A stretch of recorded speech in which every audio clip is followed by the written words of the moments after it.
Okay, let's dive straight into this explainer. I want you to picture this for a second. Imagine a world where almost everyone you know, your friends, executives, parents, even world leaders, all rely on the exact same brand for their daily communication. Before the iPhone, well before Android, there was literally only one undisputed king of cell phones, and that was Nokia. Today, we're unpacking their dramatic, untold story. So, we're going to unravel a really fascinating business mystery today. How on earth did the world's absolute largest mobile phone company fail? How does a giant that seemingly does everything right, invests millions in research, and builds a universally beloved brand, just suddenly find itself on the brink of total collapse? To really understand the scale of this, look at this number. By the early 2000s, Nokia held a genuinely unprecedented market share, controlling over 35% of all mobile phones globally. Just to put that into perspective, their factories were running 24 hours a day, 7 days a week, just trying to keep up with consumer demand. Investors were absolutely thrilled, competitors were terrified, and honestly, analysts truly believed Nokia was going to dominate telecom for decades. And you can't overstate their cultural impact. It was just off the charts. Everyone remembers the sheer, almost comical durability of the Nokia 3310. You could practically drop it out of a window and it'd be fine. Plus, you had that legendary multi-day battery life, the ringtone that literally everyone on the planet recognized, and of course, spending way too many hours playing Snake. They didn't just build electronics, they crafted a worldwide cultural phenomenon. They gave people exactly what they wanted: simple, bulletproof connectivity. Let's move into Section 1. A history of reinvention. Now, if you think Nokia was always a slick technology company, you're in for a surprise. They were actually born out of this constant, intense need to pivot. Back in 1865, Frederick Idestam started it as a simple paper mill on a river in Finland. Over the decades, they expanded into making rubber products and electric cables. It wasn't until the 1990s that they made a massive bet-the-company gamble on the telecommunications industry. While others thought mobile phones were just a luxury toy for the rich, Nokia foresaw a world where everyone had one. And wow, did that pay off. By 1998, they were the world's largest mobile phone maker. Which brings us to Section 2, the smartphone revolution. But here's where the plot thickens. Despite their incredible history of adapting, a massive disruption came out of California in 2007 that flipped the script overnight. Look at this comparison. You had Nokia doubling down on physical keyboards, their pretty complex Symbian software, and raw hardware durability. And on the flip side, the disruption. Apple and Google were pushing large touchscreens, super intuitive software, and bringing entirely new app ecosystems to life. When the iPhone dropped, a lot of Nokia executives just dismissed it as a fragile, niche product. They completely missed that the phone was becoming a pocket computer. Let's dig into Section 3, fatal strategic mistakes.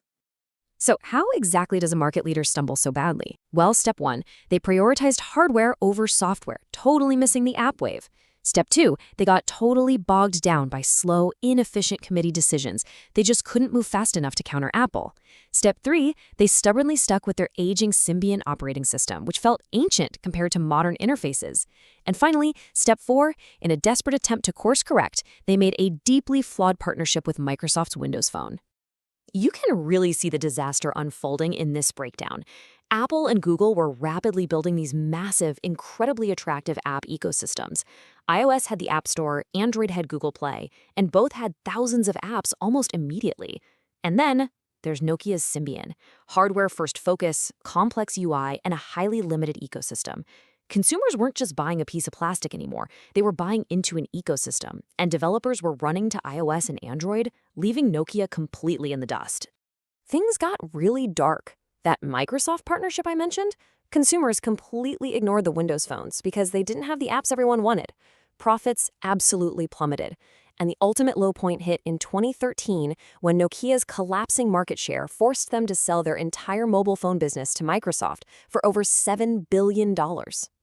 And with Microsoft eventually just pulling the plug on the Windows Phone altogether, that was basically it. The undisputed king of cell phones was officially a thing of the past. The factories, the legacy, it was handed over. For millions of people, it really marked the tragic end of an era. But wait, Section 4, the surprising modern comeback. Because here's the craziest plot twist. The king wasn't actually dead. Remember that paper mill to tech giant reinvention superpower we talked about? They used it again. Nokia survived by pivoting hard into becoming a highly profitable telecommunications giant. Take a look at what they do now. They are quite literally building the 4G and 5G network infrastructure that our smartphones rely on every single day. They've expanded into cloud networking, enterprise cybersecurity, and patent licensing. They completely reinvented the machine behind the scenes. Oh, and if you happen to see a brand new Nokia phone at the store today, it's not actually them making it. They made a brilliant move to simply license out their iconic trademark to other manufacturers. So they get to keep their cultural heritage and name alive without taking on the brutal financial risks of the consumer smartphone market. It's honestly a genius way to leverage their massive patent library while redefining their corporate identity. All right, let's wrap this up with Section 5, the lesson, innovation versus complacency.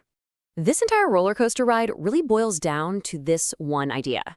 Being the best and most progressive sometimes leads to being average. Changes are constant. Literally, no matter how much you dominate a market, complacency is a fatal error. Nokia did almost everything right for a solid decade, but history shows us that the longer you sit at the very top, the higher the risk that you'll stop adapting and get replaced by a younger, faster competitor. So, I want to leave you with this final thought to chew on. How will you apply continuous innovation to avoid getting too comfortable in your own life or business? Because Nokia's story proves that a massive stumble doesn't have to be the end of the road. You can always renew and reemerge if you're willing to pivot. Thanks so much for joining me for this explainer, and remember, the rules of the game are always changing. Keep looking forward. If you like this video, like, share, and subscribe to Wealth Decoded for more of our business, finance, and tech explainers.